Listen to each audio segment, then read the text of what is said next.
আমাকে একটি changer harmonium gift করেছেন এবং আমার গান শুনেছেন। গান শুনিয়েছিলাম একটি দেশাত্মবোধক গান, মাগো ধন্য হলো। আমি যেবার আমাদেরকে চিমুচি সম্মেলনে মাননীয় প্রধানমন্ত্রী তারেক রহমান স্যার আমাদেরকে পুরস্কার দিয়েছিল, সেই সময় আমি তাকে একটি চিঠি দিয়েছিলাম। তার হাতে দিতে পারিনি, তবে তার সচিবকে দিয়েছিলাম, পার্সোনাল সচিবকে দিয়েছিলাম। তারপর মানে আমি অতটাও ক্লিয়ার ছিলাম না যে আমি ওইটা স্যারের কাছে যাবে। ভেবেছিলাম দিয়েছি, যেতেও পারে নাও যেতে পারে, কিন্তু আমার একটা মনে একটা বিশ্বাস ছিল যে যাবেই, হয়তো বা যাবেই।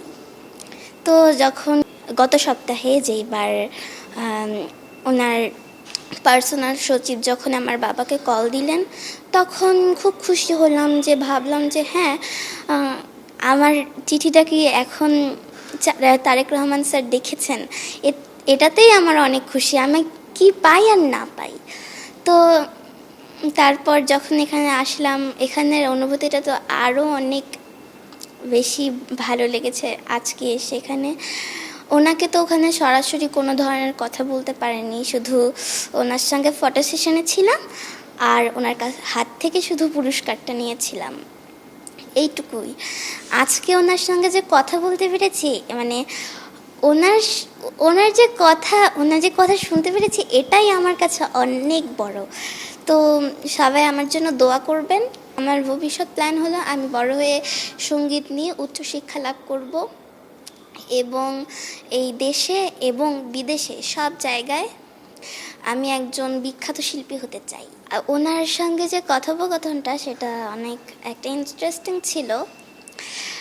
উনি যখন আমাকে বলল যে তুমি কি সেই অনুশ্রী, তখন খুব ভালো লেগেছে যে একটা মানে ওনার সামনে যাওয়ার পর মানে আমার মুখ থেকে মনে হয় কথা বেরোচ্ছে না, ওরকম অবস্থা, আর গলা শুধু কেঁপে যাচ্ছিল আমার। তো তাও ওনার কথার অ্যান্সার দেওয়ার চেষ্টা করেছি। আর বড় কথা, উনি যে আমার জন্য দোয়া করেছেন, এটাই অনেক বড়। যখন উনি নিজেই পড়েছেন, সেটা শুনে বড্ড ভালো লাগছে। তখন তো বলে বোঝাতে পারবো না, অনেক ভালো, অনেক অনেক অনেক। সেই সময় তো একটা আলাদা অনুভূতি কাজ করছিল। বিশেষ করে আমার বাবার কাছে বেশি এক্সাইটেড ছিল আমার বাবা, সবচেয়ে বেশি এক্সাইটেড ছিল আমার বাবা, আর আমি তো ছিলামই অনেক এক্সাইটেড। আমার নাম অনুশ্রী রায়, আমি রংপুর বিভাগ থেকে এসেছি।